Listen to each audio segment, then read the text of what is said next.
Welcome dear students.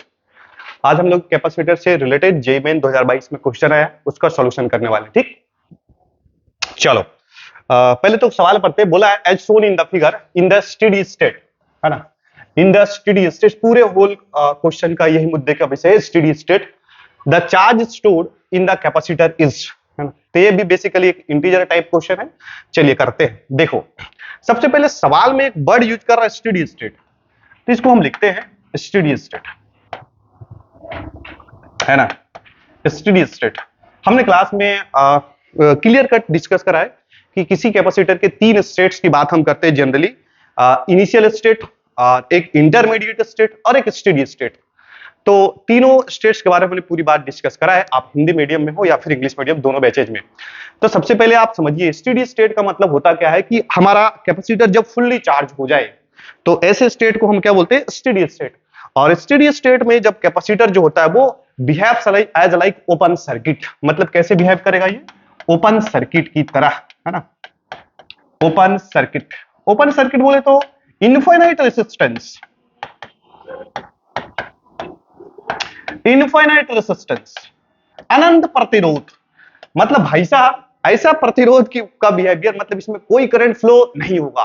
ये कब behave, ये हमेशा बिहेव नहीं करेगा। ऐसा बिहेव कब करेगा, जब कैपेसिटर हमारे पास क्या हो, स्टेडी स्टेट अगर होता है तो उस वाले सर्किट, उस वाले मतलब परिपथ बोले तो उसमें कोई करंट और चार्जेस की फ्लो नहीं होगा। चलो देखो इधर ध्यान से देख, मतलब ये फुल्ली चार्ज है। स्टेडी स्टेट मतलब आप तो ऐसे समझिए कि फुल्ली चार्ज हो चुका है, अब इस पे चार्ज फर्दर स्टोर नहीं हो सकता। ठीक, अच्छा अब तो ध्यान से देख, हम सवाल को अप्रोच कैसे करें।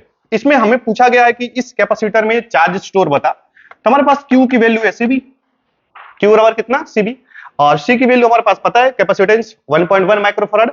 लेकिन दुख का बात यह है कि अपने पास पोटेंशियल ड्रॉप नहीं है, मतलब इसके दोनों प्लेटों के बीच में पोटेंशियल डिफरेंस की वैल्यू अपने को नहीं आता है। तो ठीक है, नहीं आता है तो उसके बारे में आप सोचो, मतलब होल क्वेश्चन को सोल्व विषय ये है कि आप किसी तरीके से सर ये व्हील कैलकुलेट करेंगे, है ना। तो चलो सबसे पहले हम V के बारे में सोच विचार करते हैं। देख, हमने आपको ये बोला है कि ये भाई साहब जो कैपेसिटर स्टेडी स्टेट में है, मतलब इसमें कोई करंट फ्लो नहीं होगा। मतलब क्या कि इससे जो भी करंट आएगा वो वापस ऐसा ऐसा आया इसमें आई जाएगा। इस वाले ब्रांच में करंट नहीं जा सकता। क्यों? क्योंकि ये फुल्ली चार्ज है। कैसे? क्योंकि उसने खुद बोला स्टेडी स्टेट में, और स्टेडी स्टेट में हमारा जो कैपेसिटर है एक ओपन सर्किट की तरह बिहेव करता है, मतलब इसमें करंट की वैल्यू 0 है ना?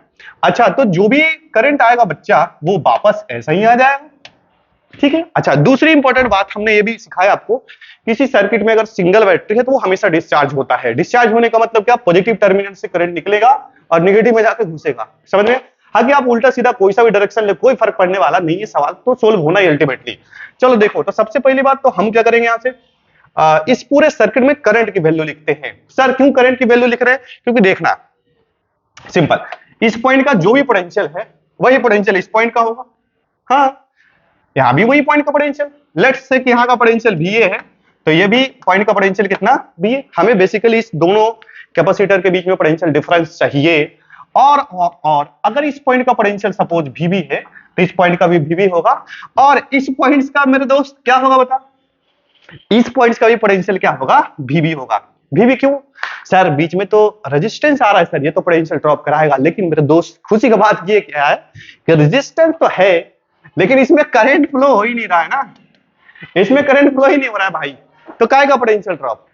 मतलब तू तो ऐसा समझ कि ये बाबूजी का वो लड़का है जो धनिया पत्ता मिर्चाई लाने लायक भी नहीं है। कहने का मतलब क्या है कि ये रहे चाहे ना रहे सर्किट में कोई फर्क नहीं पड़ता भाई, क्योंकि इसमें करंट की वैल्यू कितनी है, 0। ठीक, चलो देखो, चल इधर देख, अगर इसमें करंट अगर 0 हो गया तो सबसे पहली बात हम तो समझ में आया कि जो पोटेंशियल इस पॉइंट का वही पोटेंशियल इस पॉइंट का और वही पोटेंशियल इस पॉइंट का होगा।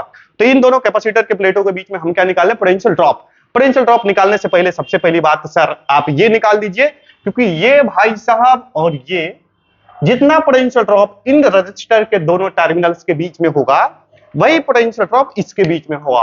अब जैसे ही पोटेंशियल ड्रॉप आएगा Q बराबर CB फार्मूला यूज करेंगे, डायरेक्ट आंसर।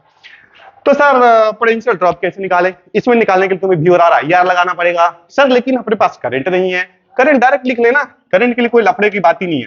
करंट कैसे निकालोगे बता, सर करंट को आप तो किरचॉफ लॉ लगाइए, लेकिन यहाँ किरचॉफ लॉ लगाने का कोई मतलब नहीं है रे बाबा। बी वाई कितना, आर इक्विवेलेंट कर ले, डायरेक्ट सीरीज पैरेलल से मिल जाएगा तुम्हें। बी की वैल्यू कितनी, 3 वोल्ट, सॉरी 10 वोल्ट है। और करंट ये देख, ये दोनों जो रजिस्टर है 100 ओम और 10 ओम, बेसिकली ये सीरीज में है। कितने में है, सीरीज में। तो डायरेक्ट जोड़ लेना R1 प्लस R2, तो 100 प्लस 10 मतलब 110। तो यहां से 0 0 कैंसिल आउट होगा, तो आई की वैल्यू कितनी आएगी, 1/11 एम्पियर, है ना। तो जैसे ही हमारे पास आई की वैल्यू आ गया 1/11 एम्पियर, तो अब हम क्या लिख सकते हैं, इसमें पोटेंशियल ड्रॉप लिखेंगे। तो क्या बी ए माइनस बी भी लिख सकते हैं क्या, हाँ सर बिल्कुल लिख सकते हैं, बी ए माइनस बी भी। कितना लिखेंगे, आई इंटू आर। अब यहां से आई की वैल्यू कितना देख, 1/11। आर तू क्या लेगा, ये 100 है ना, तो क्या लिखोगे बच्चा बोल, 100 ओम सर। तो इसकी वैल्यू यानी कि पोटेंशियल, लेट्स से कि जो बी ए माइनस बी भी आ रहा है, इसको हम भी कह लेते हैं, यानी कि इन दोनों पॉइंट्स के बीच में जो पोटेंशियल ड्रॉप है 100 बाई कितना, 11 वोल्ट्स, है ना। 100 बाई क्या मेरे दोस्त, 11 वोल्ट्स। ये बहुत जरूरी, ये हमने निकाल लिया है कि सर 100 बटे कितना, 11 वोल्ट। जैसे पोटेंशियल ड्रॉप आया, अब कैपेसिटेंस में ये जो कैपेसिटर है इसमें कितना चार्ज स्टोर होगा वो निकालना अब हमारे लिए कोई महान कार्य नहीं है। सर क्यू की वैल्यू क्या यूज कर लेंगे, सीबी, और सी की वैल्यू हमारे पास देख किया है 1.1 माइक्रो। तो 1.1 और माइक्रो के बदले में हम क्या लिखेंगे दोस्त, 10 के पावर कितना, माइनस में 6, ठीक है। अच्छा, पोटेंशियल ड्रॉप देख कितना है, 100 बाई कितना, 11। अब यहां से तुम्हें क्लियर कट दिख रहा होगा कि सर यहां से 1.1 हटाइए और यहां पे 10 लाइए, ये भाई साहब दोनों शहीद हो जाएंगे ना। यहां से क्या हो जाएंगे, ये दोनों शहीद होने के बाद, अच्छा ये भी तो जाएगा, ये जाएगा तो क्या बचेगा बच्चा, तो बोल 10 इंटू कितना, 10 के पावर माइनस 6, इतना बेसिकली कूलम, क्योंकि एवरीथिंग हमने एसआई यूनिट में रखा है, तो आंसर भी हमारा किसमें आएगा, एसआई यूनिट में आएगा। अब देख इंटीजर टाइप क्वेश्चन था, तो इसमें तुम्हें होशियारी से डेटा फीड करना है, क्योंकि सवाल ने देखो खुद बोला उसने, देखो सवाल में इसने क्या है, 10 के पावर माइनस 6 वो खुद ले लिया है, तो आप यहाँ पे केवल क्या रखेंगे, यहाँ पे आपको 10 ही देना होगा। तो जब भी इंटीजर टाइप क्वेश्चन है तो अपने को होशियारी से आंसर देने का है, ठीक है। तो ये बड़ा ही आसान सा सवाल है कि बस इसमें अपने को इस बात को ध्यान रखना है कि सर ये स्टेडी स्टेट का मतलब वो ऑलरेडी डिस्कस कर चुके हैं, नोट्स पढ़िए, ठीक है। थैंक यू, और भी ऐसे सवाल करने वाले हैं।